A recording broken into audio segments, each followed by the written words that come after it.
said, it's not as exciting a story as you had yesterday. Now, before we get into the story, let me just, especially for those who were not here yesterday and the day before yesterday, if you could just very quickly go through the learning outcomes that we had in all the different sessions. So the first one was Jayashree's session. What were the learning outcomes there?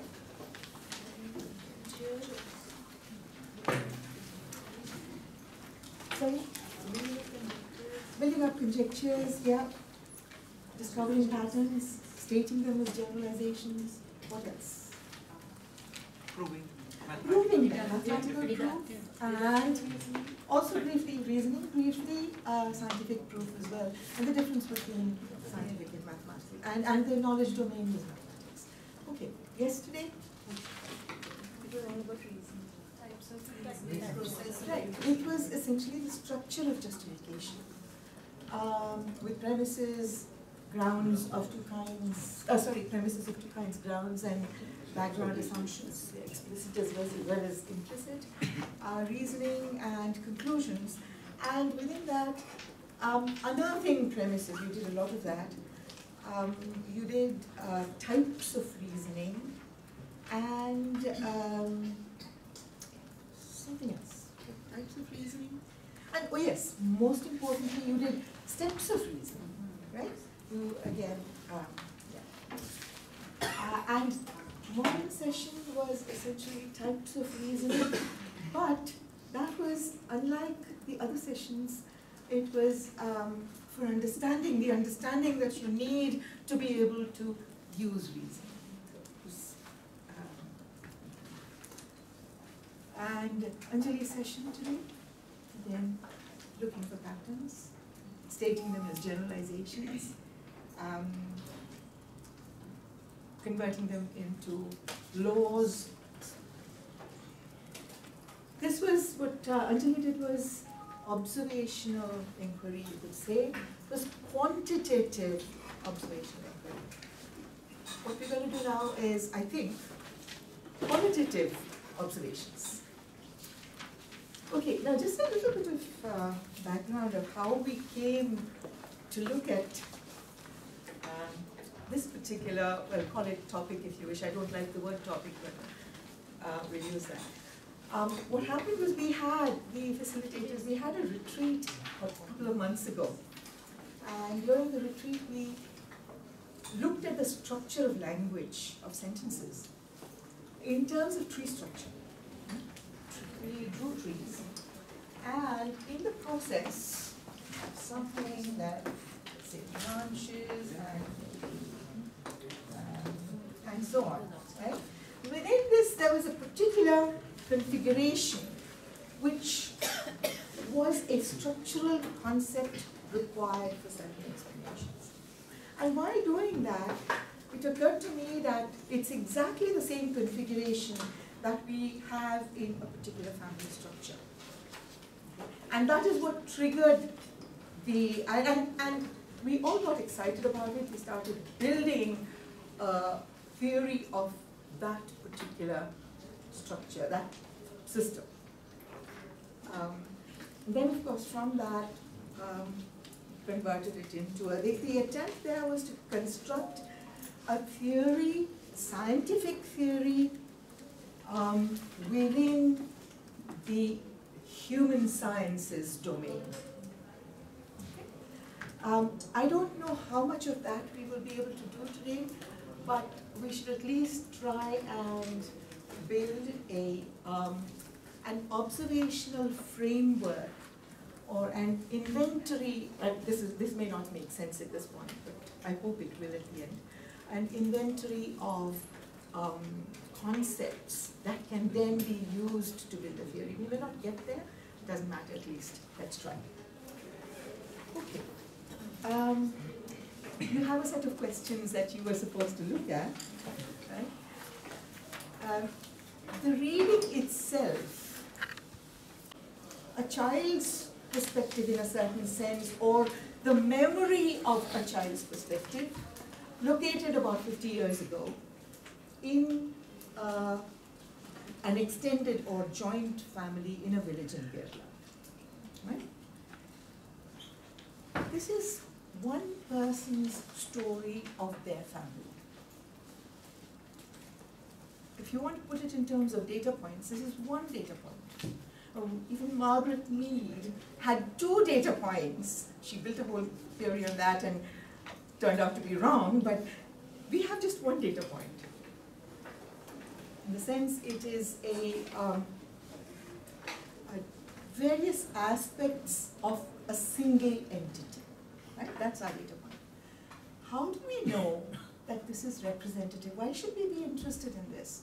If it's just one individual story, it's a story, that's it. How would you find out if it is representative of something? And what would, representative of what? Suppose you had to write a research paper on this. What questions would you be asking?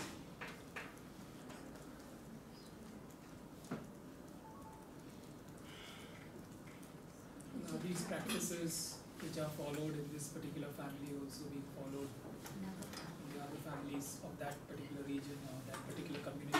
Okay, in terms of a region, in terms of a community, in terms of castes or subcastes or whatever, right? So is it an idiosyncratic family, or is there a general pattern? Okay, to a community. Now it so happens that there are 4 individuals in this room who will, who are either part of that community or at least are familiar with it and will resonate, will have a resonance to the pieces in that story.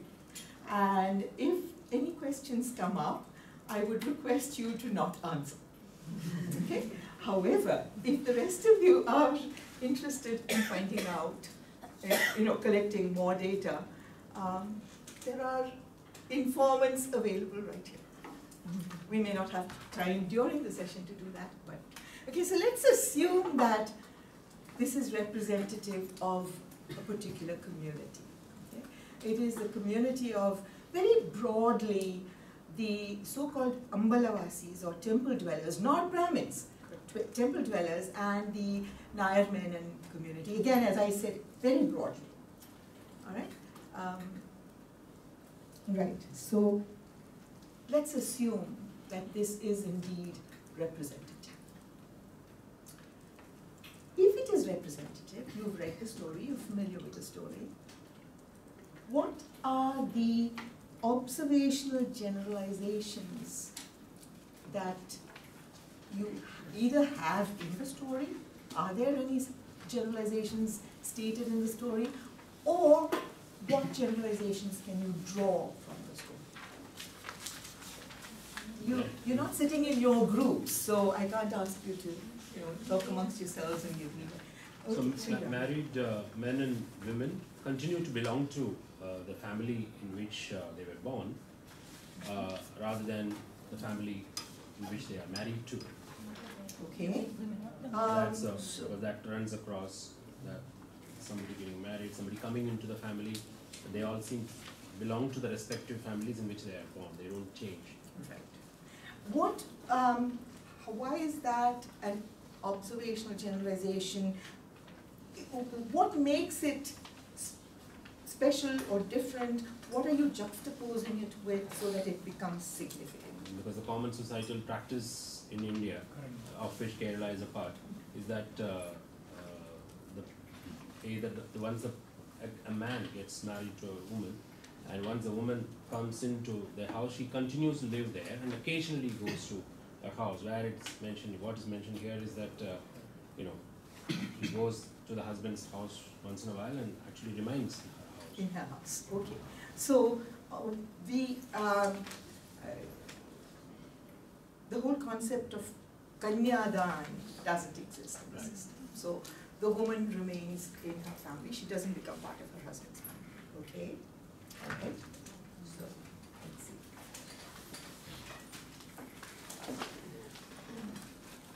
Actually, if you put it in terms of, juxtapose it with existing systems we are familiar with, it's specifically the woman doesn't leave her family.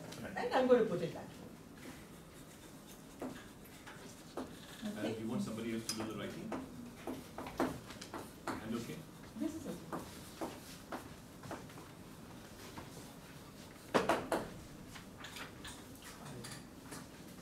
It's a matriarchal society. Ah, okay.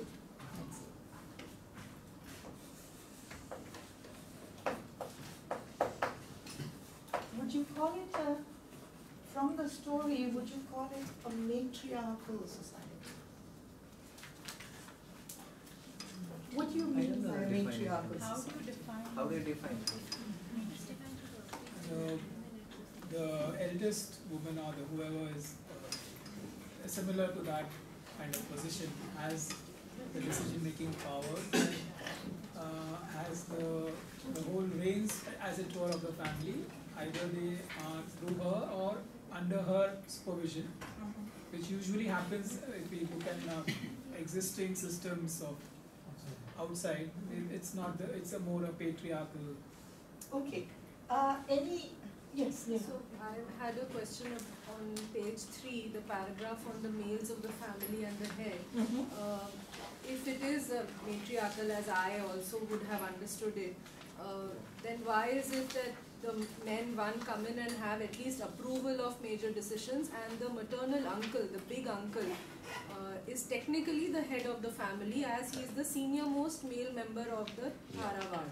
So if it is a matriarchal as we theoretically understand it, then the maternal aunt or the grandmother or the great grandmother, which they have said that say on paper or that positionally she is the head, but technically it is the maternal uncle who is the head. So I find a contradiction in this. Okay. And All right. he Now, is there some way, sorry, yes? Yeah, there's sorry. a line also which mentions the oldest man member of the Tarawad is, it would be his responsibility to administer the family property and his power to make decisions on matters of managing estate. Yes, so we have a problem here, an apparent problem. How do we solve that problem? There are other pieces in the story that should give you a clue to. Yes, John? Yeah, one thing is that the males were only visitors, so the whole incumbency was the male. These people who were the married into the family. when they visited, it says here. Who, the maternal uncles? Yeah. Okay, My- in this, no, but in this they happened to be visiting. I think that's a very crucial point, yes. In this case, the maternal uncles in this family happened to be visiting because they had government jobs. But if they didn't have those jobs, they would be living in that house. They would be part of the household. Unlike those who married into them or married women from that family, right? The maternal uncle is also the one who's not supervising, but all the rituals and festivals. He is the one who, in the marriage, he has a role to play in the, like the food, when the baby is eating the solid food, and the annaprasan, the starting of writing. His role seems to be very crucial in everything that's happening.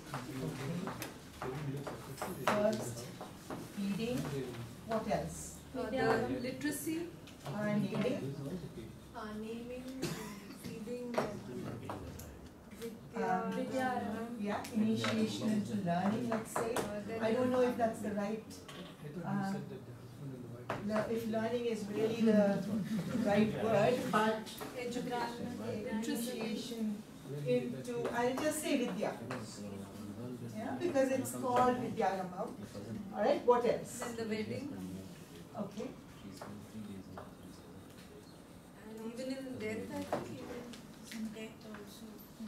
But here it says page 3 that the children of the uncle they don't have any say in the inheritance of the family of the mother of the family of the father. Because they will So have if the children of the uncle they don't get any property, then how can we say that it is a patriarchal society?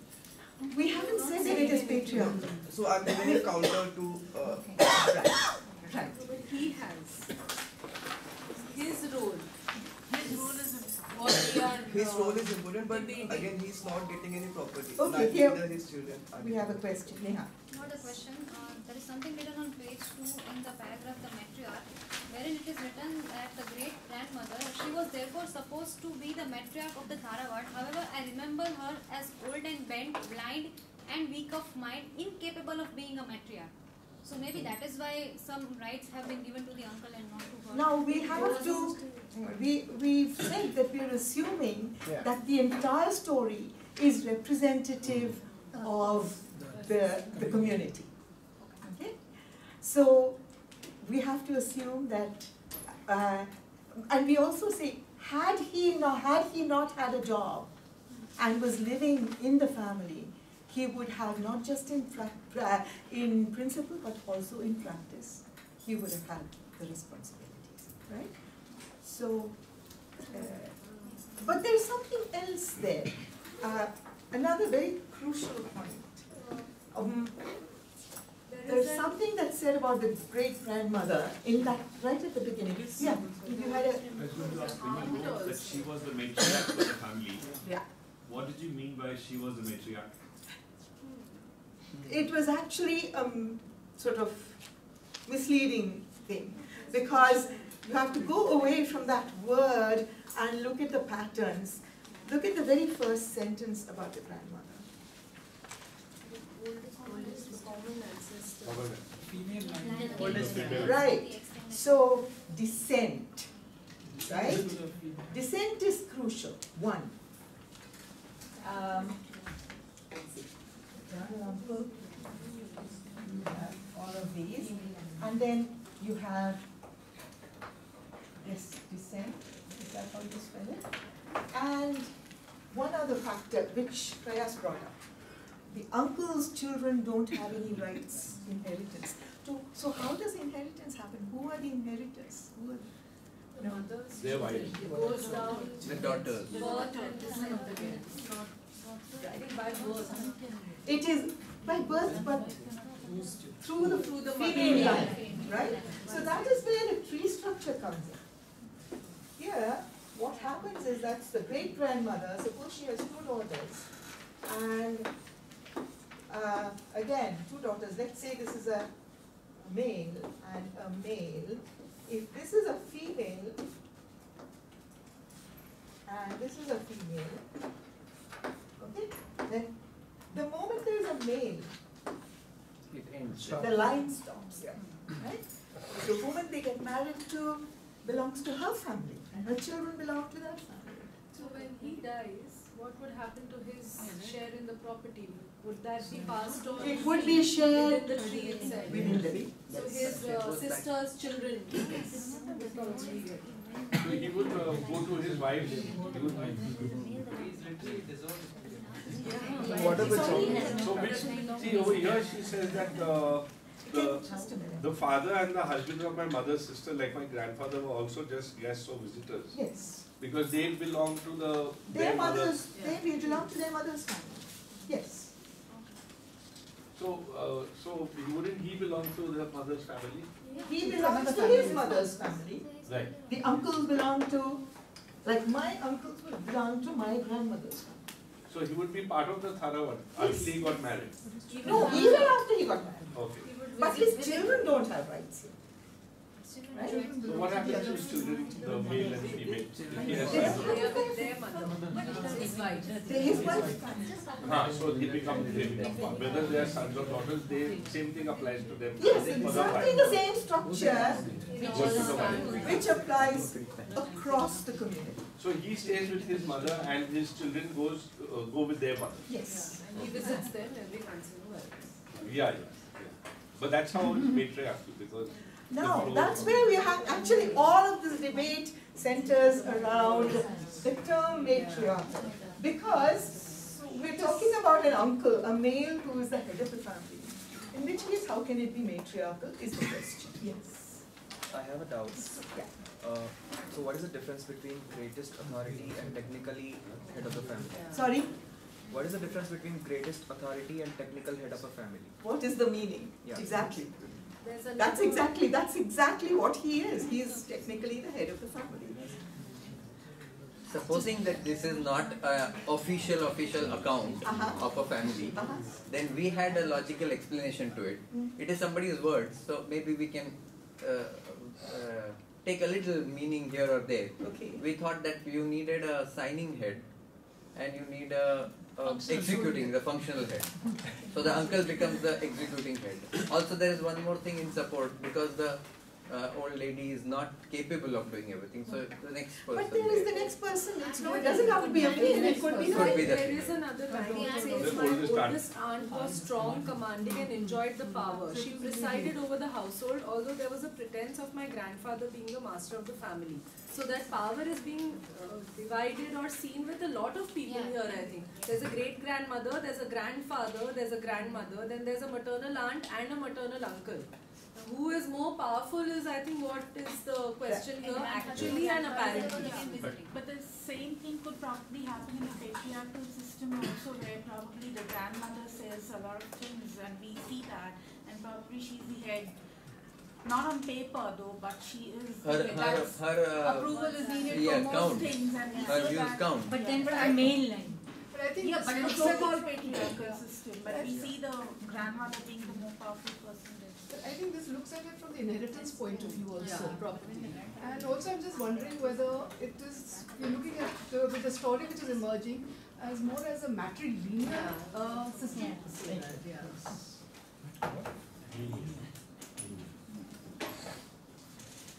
So you have these two things going through the mother's line, and you said head of the family, that's a male, right?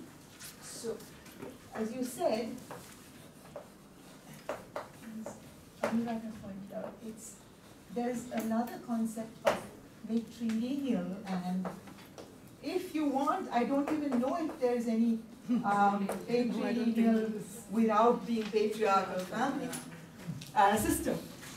But looks like here, what we have is a matrilineal system with a patriarch. Well, he doesn't have, you can't call him a patriarch because he doesn't have all the powers of a patriarch. However, he is, what would you call him? A term has already come in the discussion. Head of the family, okay. So now the question is, he is the head of the family. What family? Which family? How are you going to, what are you going to define as family? Sorry? So it looks like head of the family, head of the Tharawad. Yes, the Tharawad or the, let's call it either the joint family or the extended family as well. Extended family. So, I'm going to take this away. Divided power.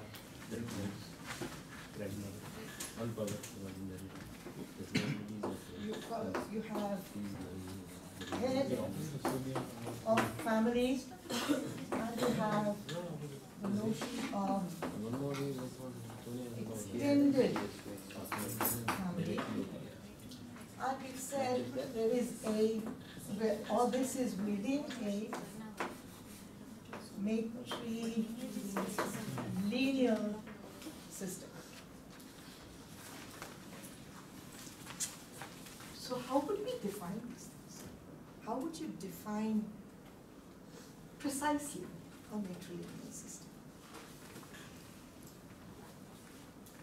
It may be the points of descent and inheritance, that the family here is a unit where there are people who have descended from the same female ancestor.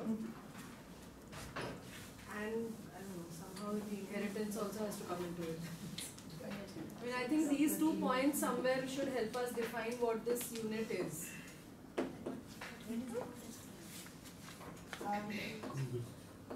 Descent through female.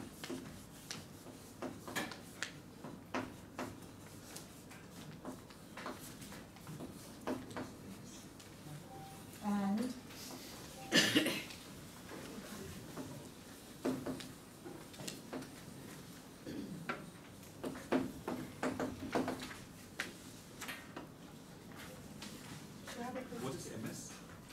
Matrilineal system.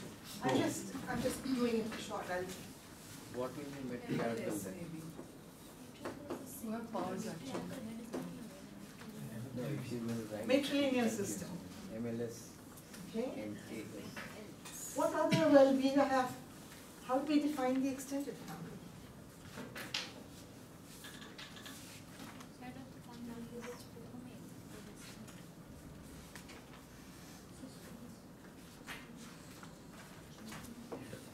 Is the eldest son of the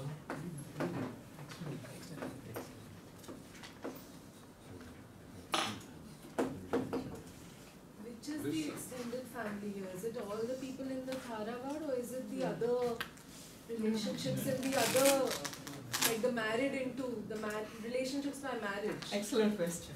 Which one would it be?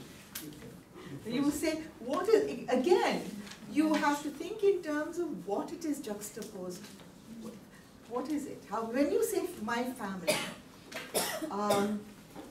what do we in today's society, what do we mean? Lot of things at lot of different times.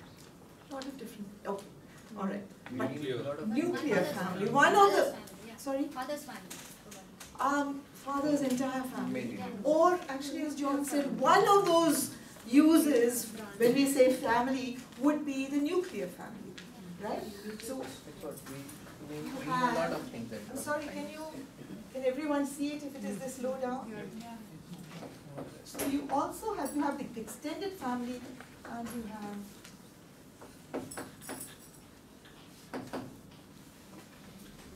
the nuclear family is simply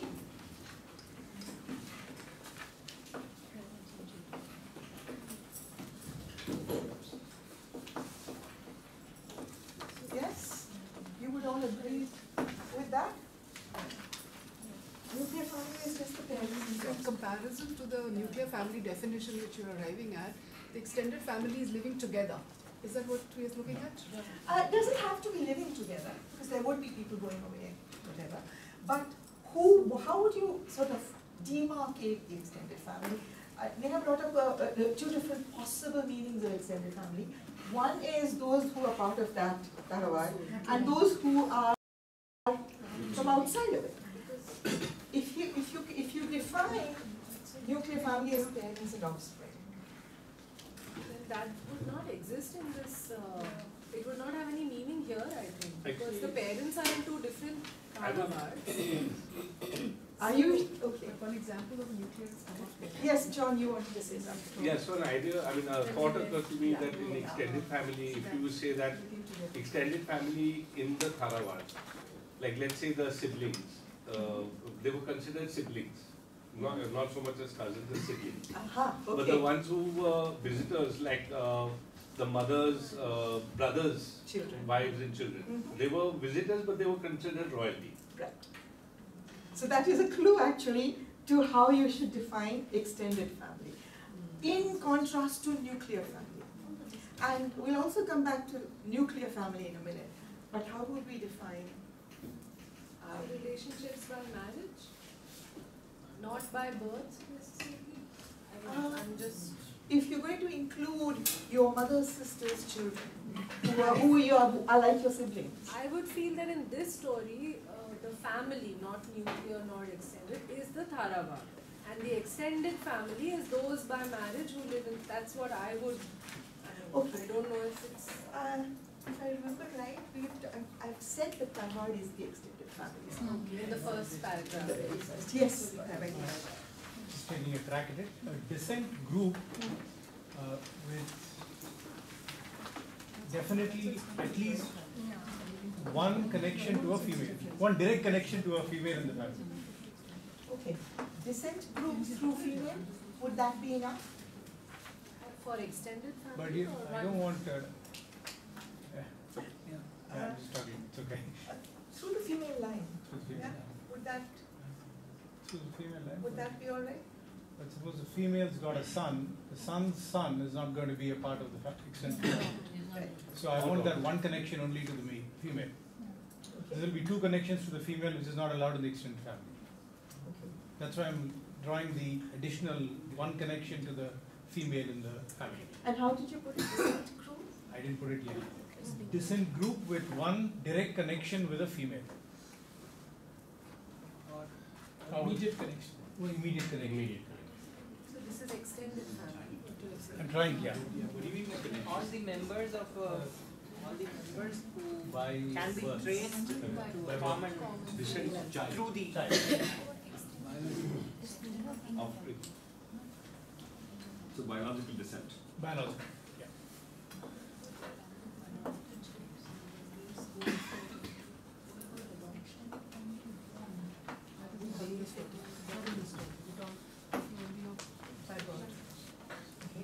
It's just, if you want to put it parallelly as parents and offspring, then ancestors and descendants, and then you define the descendants.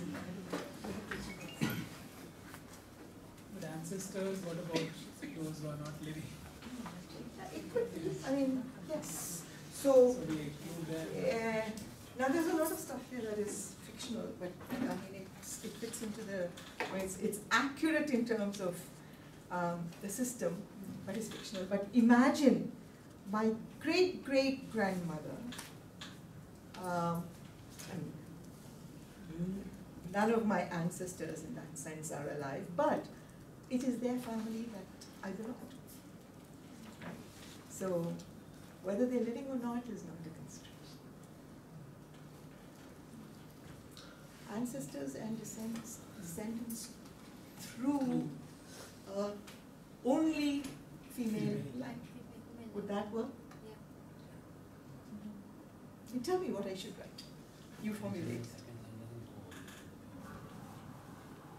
the members who I don't see anything different. It's the same. The members who can be traced along their to a common female along the female line. Okay. Can you make a reference to It's the same. right? Extended family, ancestors and descendants within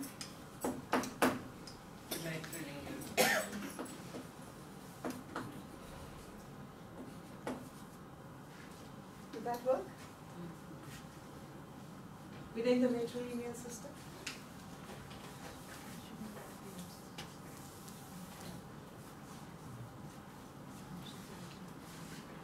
If not, then you have to tell me.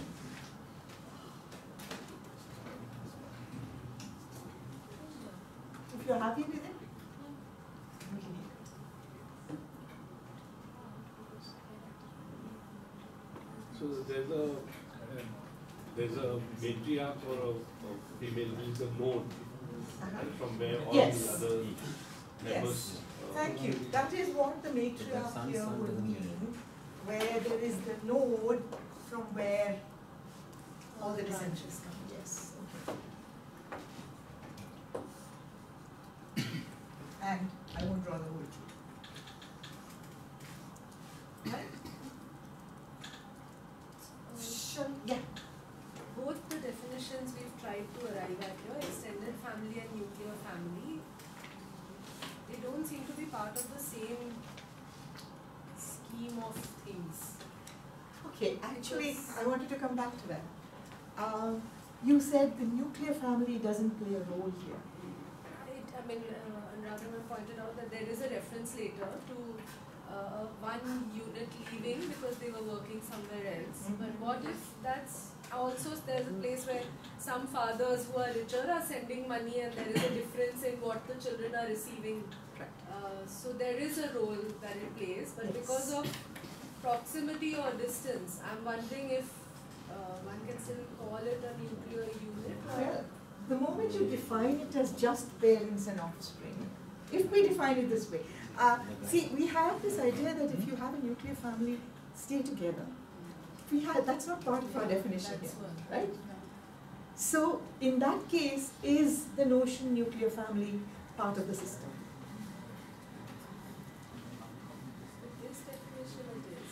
With this definition it is. You have those two pieces of evidence for it. Okay. Is there anything else that we have not defined? The by marriage. Right. Do we need to define that? They do have a role. They visit. They are treated like royalty, but they don't have an economic angle. The whole thing. So I don't know. So here we are considering the extended family, people who are the people who are getting the inheritance. Right. That those are That's the members of the extended family. Right. In this, according to this definition, yes, yes. So two questions then. Do we have any other concepts that we don't have in this? It's just three of these, and two. Do we need to define the other relatives through marriage in any way?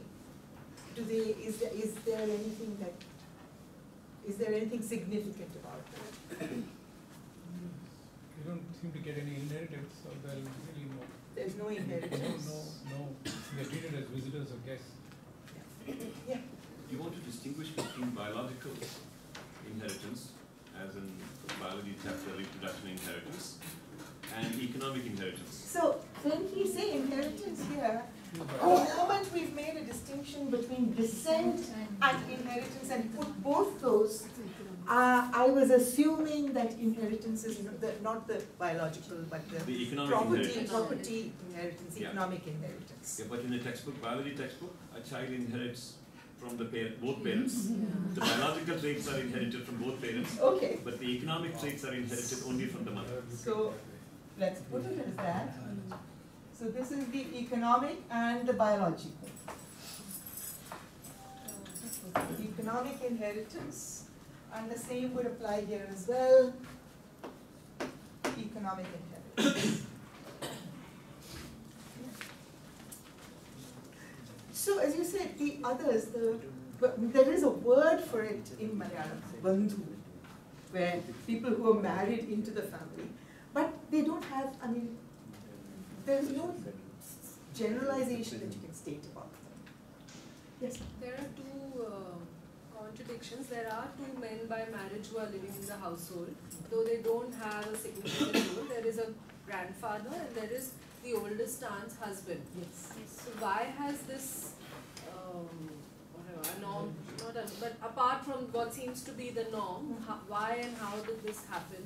Or what possible reasons could there be for it? What could be the possible reasons?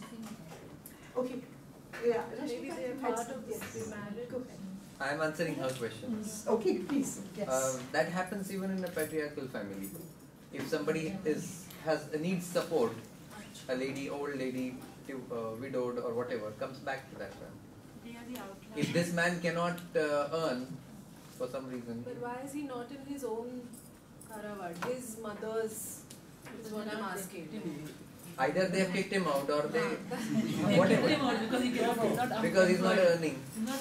No, if he is the son of the mother's Tharawad, then he'll leave that Tharawad and comes to stay with the wife.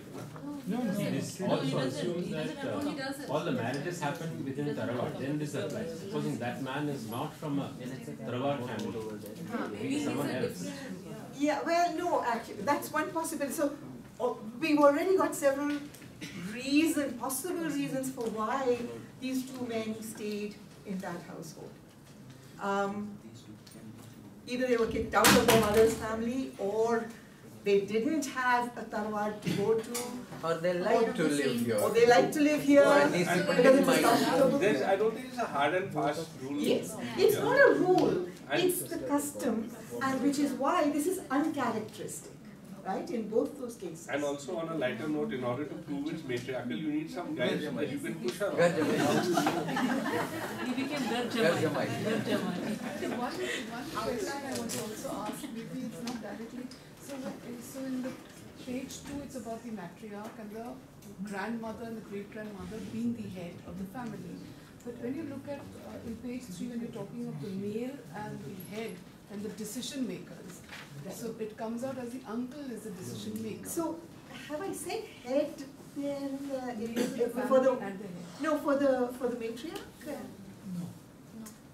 See, this is probably like the president, nominal Yeah, I was president. thinking of the president, the prime minister. Is there The a position like rule that. here which says that people who belong to the same extended family should live in the same household? Then why shouldn't someone of the grandparents live in somebody else's household? If there is no rules which says No, people obviously it doesn't, that rule doesn't hold because there are people, or for example the uncles, who don't live there, who have jobs and have gone away. they can live in different places and still belong to the same family. They can live here and not belong to the family. Right. Yeah. So there is no violation of any constraint. No, there is no violation. It's just that it's not characteristic. Yeah. It's not the norm, but, and there could be many reasons for that. I mean, I have a sneaky feeling that it's on the wife's consent, not so much that he's kicked out of his mother's house. No, it's true. Consent I mean, it is the wife or okay with him insistence? staying there.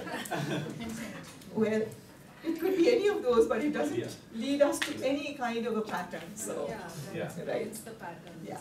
So, what have we left that needs to be defined? So I'm still not clear about who's the head and who has the powers, because how do we define matriarch? My oldest aunt was strong, commanding, and enjoyed the power. Okay. And the next sentence, the next Power. sentence, Define power here. the next sentence. She presided over the household, although there was a pretense of my No, grandfather. yeah, let's forget the grandfather, but she presided over the household. This is why I said, think in terms of the president and the prime minister, who has the power.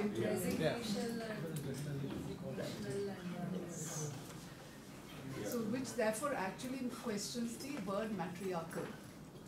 So, which is why we said it's not matriarchal. We've said it's matrilineal. Yes, Neha. So Sorry. if we compare matriarchal and matrilineal, the heads would be apparently different. Yes, maybe, could be. A matriarchal has to be necessarily matrilineal, right? Can you have a non-matrilineal system in which you could have a matriarch? And a patrilineal system with a matriarch. Is that possible? As an exception could be, but not as a norm. No? Okay. You see it where? I'm saying the example that came up a while ago, that there is, say, an older woman in the house, but I think it's apparent because property or economic rights is, I think, what needs to come into a definition of power here somewhere. Then we may be able to understand this better. Yeah, I don't know. I have a question. How much real power does the Queen of England have? She's a matriarch, right? But how much real power does she have? So I think we have to use that word matriarch a little. I mean, I put it in deliberately there, precisely to bring out this difference. There's one thing which I do find confusing. I mean, earlier, okay, fine, there were little things about them being visitors or staying or whatever. But here it says that about this Vailya Ammamma. Yes. Sorry, yeah. So then he, like his brothers, had a government job. If he didn't have a job, he would have lived in the ancestral home. And he would have held the reins of the joint family, not just in principle but in practice. So that's a little... I see the next part of it makes sense, that he was in charge of disposal or sale of estate, but without not without the consent of the rest of the Tarawadi. But this middle part where he said not just in principle but also in practice, that would kind of be rubbing, butting heads with the oldest aunt who was also... She was presiding over the family. Yeah. Now the question is, Yeah, there are two kinds of heads.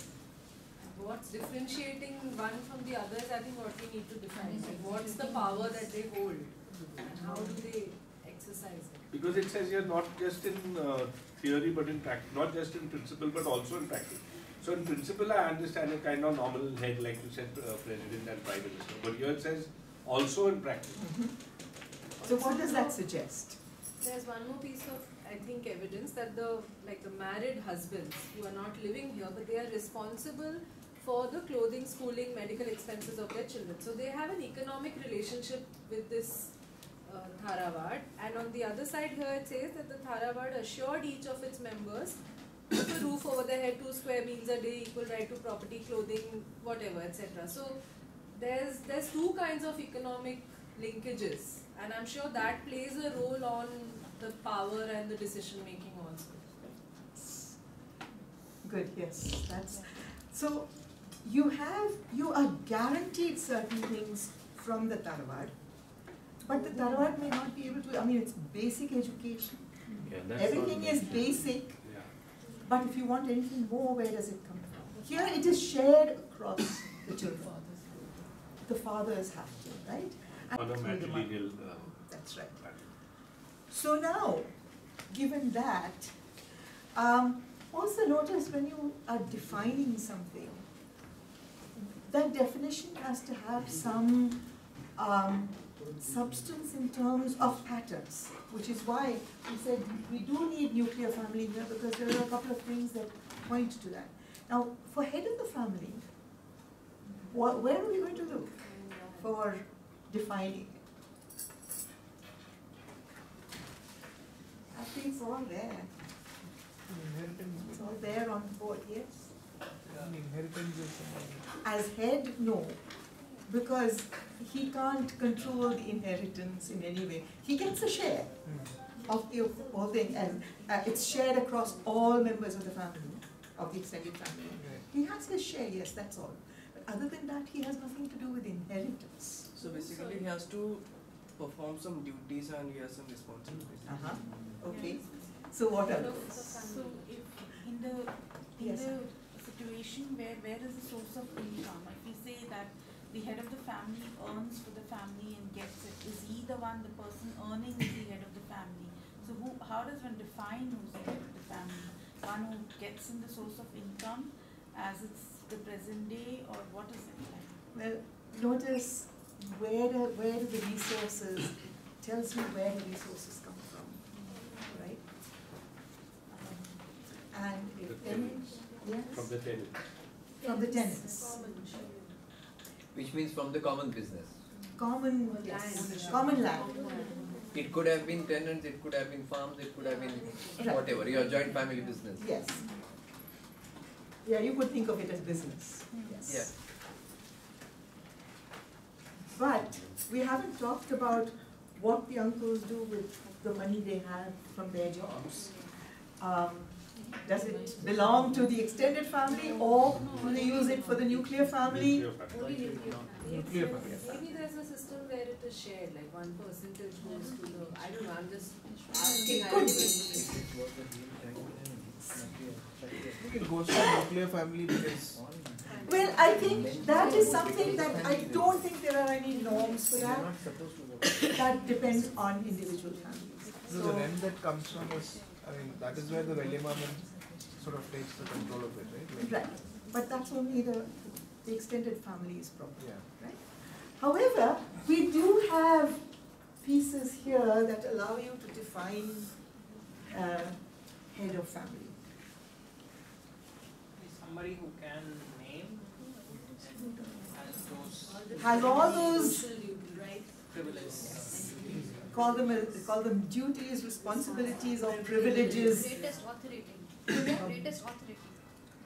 Authority, greatest authority, yes, that too. But that's just the writer's statement. But what about the patterns that you have? probably the oldest male in the family. Yes, oldest male, but I mean, why? Notice he has all of these, right? Not just these. If you look through the story, you'll find out. Yeah. Even managing the estate is... Managing the estate, naming. Who does the naming? Head of the family. If you say it's the head of the family, that concept, if we define it, is going to appear in each of those generalizations about naming, the first feeding, initiation into learning, wedding, other things as well. I mean, but it's, Who is the maternal uncle? Because once you have lineages, Each lineage is going to have a maternal uncle. All right. Good point. Okay, let's imagine this is the great-grandmother. She has 2 daughters and a son. I'm just going to put an M there, right? The daughters have children. Let's say this daughter doesn't have any children. This daughter has, again, 3, 2 males and a female. And okay, let's make it a little more elaborate. And this is an M. This is an M. Who is the maternal uncle? Or who is the head of the family now?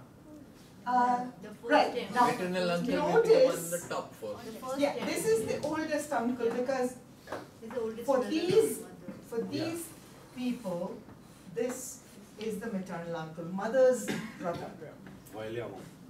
That is, yeah, yes, okay, the big one. How about for these children, for all of these? It would be they have 2 uncles. Yeah. Oldest one.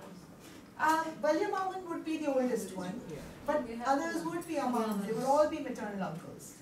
Come down here, for these people, this would be the uncle.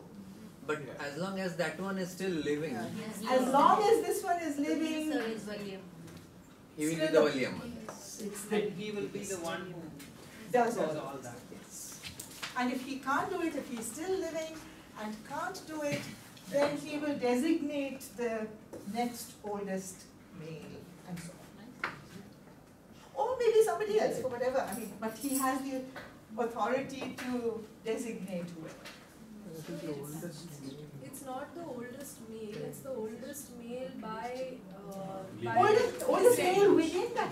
No, but also by descent. Like it's not a husband of one of the. No, but we don't have any husbands. So like there's that grandfather who's living. He is probably the oldest male in the house, but he doesn't have this position or role because he's not there by descent. Right. He's there by marriage. So that's also a criteria I think for head of. Yeah. Which is precisely, so who is the head of the family within this structure? Only those who come through the female line. The matriarch is the one who's the origin of the. Yeah. And the first male of hers is the one who's the head of the family. If he's not there, we have to define it in a more general way, right? So it's an oldest male who is the oldest male through the female. We have to explicitly state in the matrilineal system. How about that? We've already defined notice? Yeah. Does it have to be oldest male? What if, because it's possible that your uncle is younger than you? Senior most. Among the males, oldest among the males. Yeah, but your uncle there could be older than you. There are situations where your uncle is older than you. So that guy could be older than younger. You mean younger? No, but this guy could be in certain situations older than the one up there by age. Older will always be there. When the mother and the daughter are carrying at the same time. Yeah. Right. What happens in that situation? It's again the oldest. Yeah. The oldest, not the by Then it will be called China. Oldest. The oldest male. I think, that's what I've seen. I should ask the others. Vijay, what do you think? No, not according to the age. But according to position. Yeah. Generationally oldest. Oh. So, not age-wise ordering, but sea command. Well, I don't want to bring sea Yeah, command in yeah. here, but the thing is generationally oldest. Right? Higher up on the tree.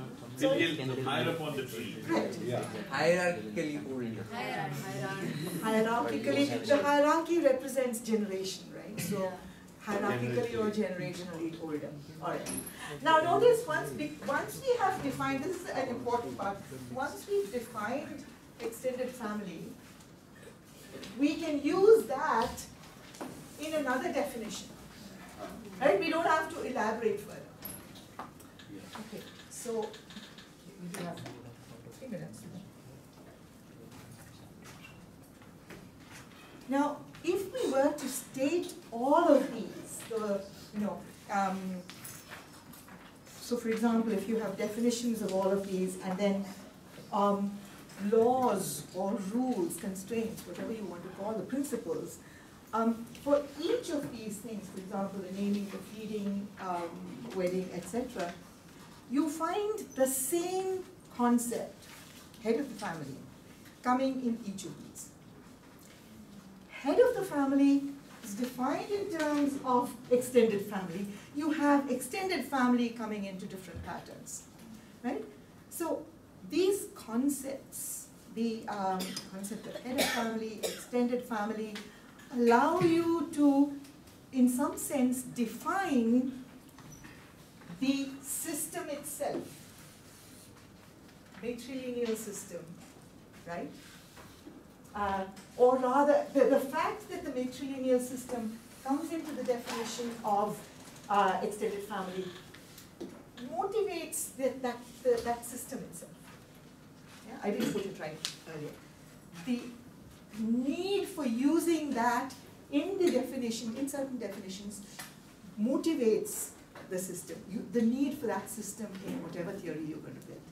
Now, we're not going to go, this is just... Say that again, please. I didn't hear that. Okay, the fact that you have to, this allows you, the notion, matrilineal system, if you have that concept, it allows you to make certain generalizations, define certain things.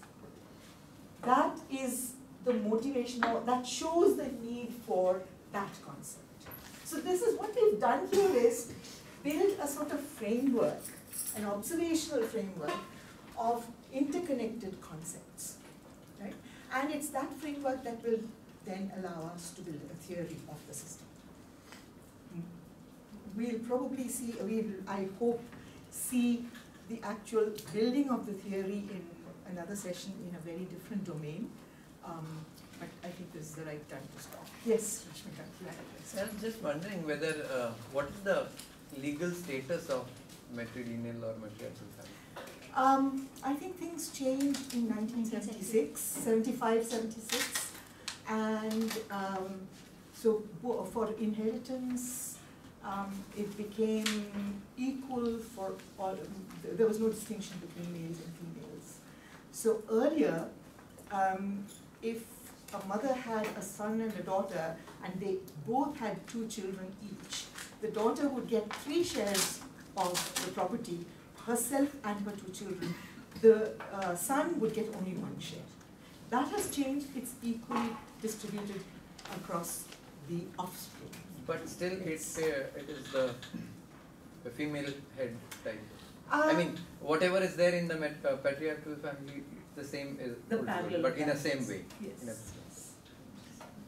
But just to carry on that, if the male dies, then does the male's children get the... No, it's the nieces and nephews that we get. Yes. So, yeah, there's another question. Why do we call this a theory? It's a system and you're describing a system. Right, you're describing it, but then if you construct a theory with these definitions, concepts, and a set of laws, right, or statements, general statements, propositions that capture observational generalizations, they are interconnected, and they make certain, they allow you to, through their logical consequence, decide certain things, let's say. Either decide on or predict what would happen or what has happened and so on. So if you have this entire structure, the theory, which is, a theory is made up of the laws,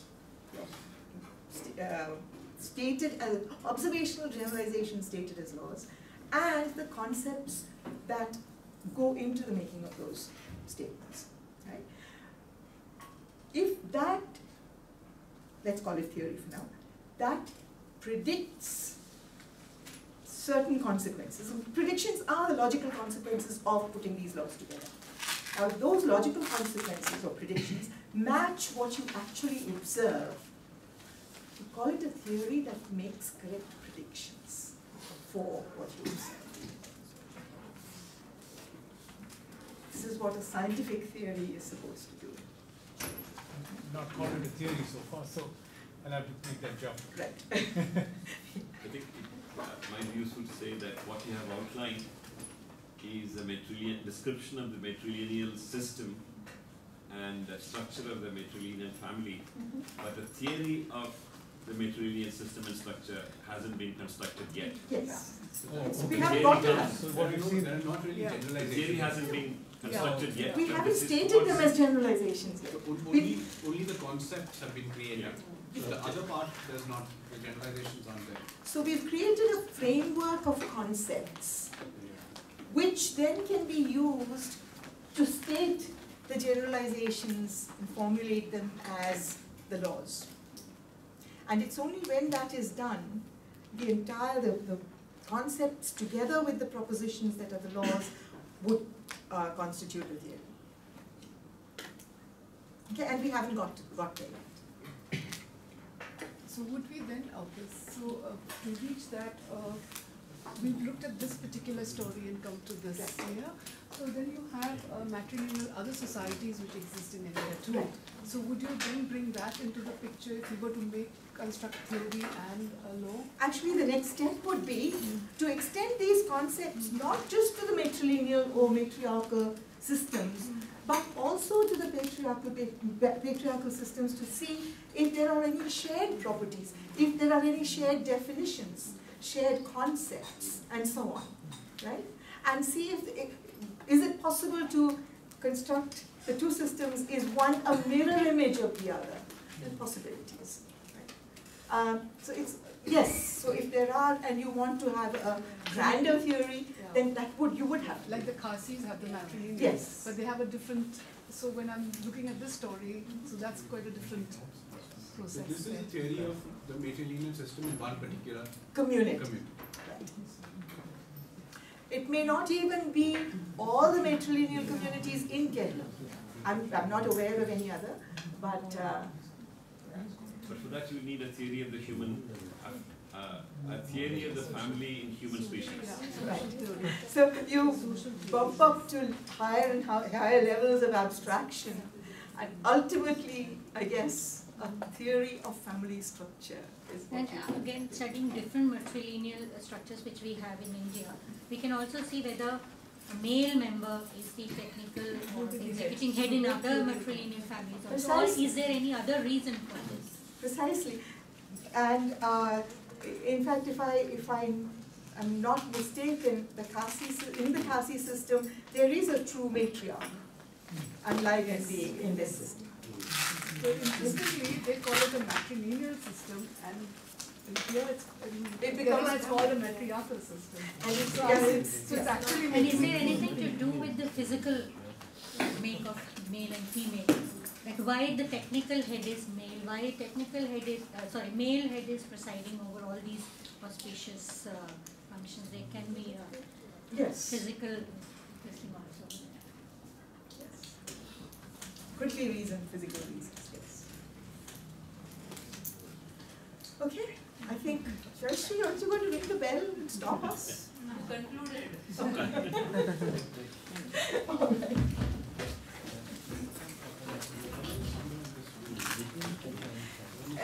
Now, one of the things that I found interesting, you're welcome to leave if you want to leave. One of the things I found interesting was this was, in some sense, an ethnographic study. Within the scientific, observational, and theoretical inquiry mode, and from a historical perspective. So it's sort of bringing all of those things that we found interesting. Madam, is that your phone? Yeah.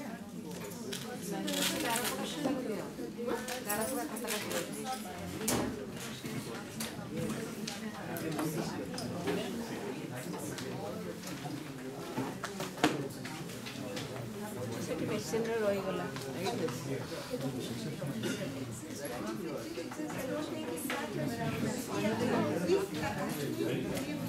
there was